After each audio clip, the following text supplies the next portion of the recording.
خب سلام زار به کل وطندار آمدم زندگی در ویدیوی توری را من نپرداخته بودم. من در 2 سال است در جنگلا در خود شهر 3 دفعه مرا بستایچی کردن سلمانا امی افغانی طبقه قسم خورم گفتم دیگه بند من یک دفعه پیش گیرانی جور کردم خود تایید بود.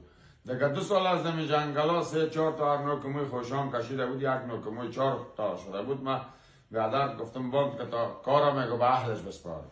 بالاخره رسیدم در بلژیک میگن خلا امیجا رسیدم یک کمی وطندار اندیوال ما خدایارش والا بیا که یک وطندار لفظ میفهمه بسیار تایت آدم. من خوب رفتم یک نگهداری بود جلال آبادی بود.